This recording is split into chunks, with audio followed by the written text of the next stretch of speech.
करते हैं कैनफिन होम्स के मैनेजमेंट से, बिकॉज Q3 के नंबर्स कंपनी ने अपने जाहिर कर दिए हैं, जहां पे हमें आय में 4.3% की बढ़त देखने को मिली है। इनफैक्ट जो कंपनी का प्रॉफिट है वो भी 6% बढ़ता हुआ दिखाई दिया है। हालांकि जो एसेट क्वालिटी है वहां पे हल्का सा पेन डेफिनेटली आता हुआ दिखाई दिया है।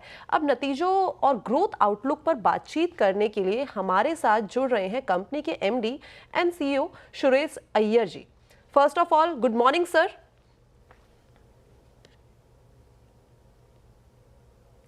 Am I audible to you, sir? Yes yes आपकी आवाज आ रही है? मेरी आवाज आ रही है ठीक से? जी, आपकी आवाज आ रही है sir.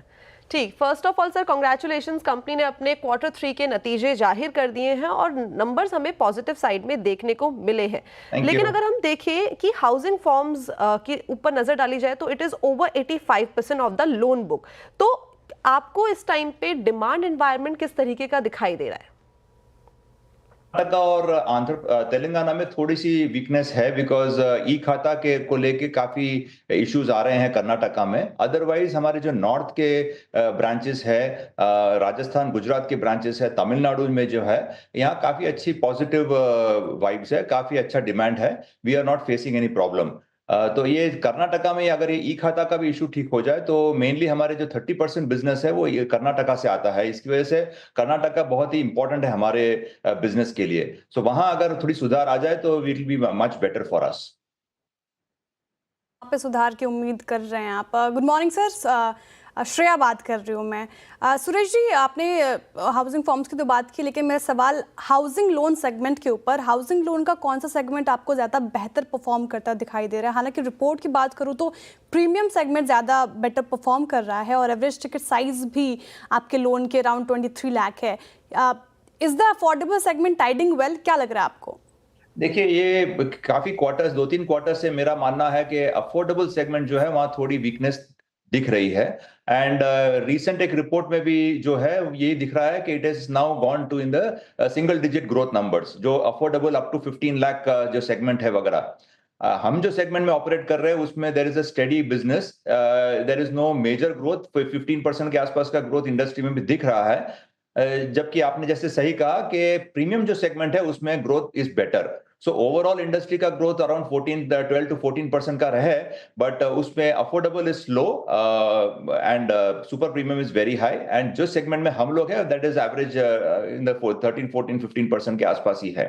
So that is the overall view about the growth. Okay, तो ग्रोथ के ऊपर तो व्यू ले लिया है, लेकिन सर अगर डिसबर्सल्स की बात करी जाए तो ये साल दर साल हमें फ्लैट देखने को मिले, लेकिन अगर क्वार्टर ऑन क्वार्टर बेसिस पे देखें तो यहाँ पे इसने सीक्वेंशली एक पिकअप किया है।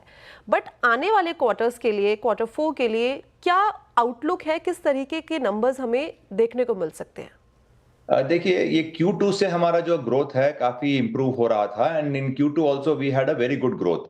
बट ये पर्टिकुलर क्वार्टर में जो कर्नाटक की जो स्थिति हुई है बिकॉज ऑफ ई खाता, काफी सारे रजिस्ट्रेशन है वो बंद बंद हो गए हैं। इसकी वजह से हमारे काफी 30% ऑफ द बिजनेस हमारा कर्नाटका से आता है। इसकी वजह से कर्नाटका के स्टॉपेज होने की वजह से हमारे ग्रोथ में Q3 में इम्पैक्ट हुआ है। आगे जाके Q4 में जो थोड़ा बहुत सिचुएशन इंप्रूव हो रही है तो हमें लग रहा है कि Q4 में this should improve. And Q4 का हमारा लास्ट ईयर का परफॉर्मेंस देखे तो it was close to 2400 crores। So हमारा मानना है कि ये क्वार्टर में भी हम Q4 का ऑफ लास्ट ईयर के जितना बिजनेस कर पाएंगे। एंड जो अगर कर्नाटका में इंप्रूवमेंट देखने को मिलता है तो we might be able to do a little better also. Karnataka business पे खासा फोकस रहेगा फिलहाल। आप सुरेश जी, बस बजट आने में 2 हफ्ते ही रह गए हैं, बजट को कैसे देख रहे हैं आप? आपको क्या लगता है कि प्रधानमंत्री आवास योजना में एलोकेशन को लेकर कुछ बड़े ऐलान हो सकते हैं? थिंक प्रधानमंत्री आवास योजना में अभी इस साल फिर से कुछ नया इम्पैक्ट आएगा। प्रीवियस ईयर ऑलरेडी उसका अनाउंसमेंट हो चुका है एंड जो स्कीम भी जो है it is just picking up because it open from 1 September only. तो इसकी वजह से अभी काफी बजट अवेलेबल है गवर्नमेंट के पास। I don't think additional impact आएगा, बट ऑलरेडी इसमें काफी अच्छा पॉसिबिलिटी है, पोटेंशियल है ये प्रधानमंत्री आवास योजना को लेकर, जिसमें inter subsidy up to 1.8 lakh का अवेलेबल है। जैसे अगर ये पिकअप होगा एंड अभी गवर्नमेंट ने इसके लिए एक पोर्टल भी बनाया है जिसमें एप्लीकेंट्स कैन अप्लाई और वो चूज भी कर सकते हैं कौन सी इंस्टीट्यूशन के साथ वो जुड़ना चाहते हैं। तो अगर वो पिकअप होता है तो this can also give a little boost to the affordable segment. Right, so thank you so much Suresh sir हमारे साथ जुड़ने के लिए, and again all the best for the upcoming quarters. Thanks a lot for thank joining you so much, thank you. Thank you.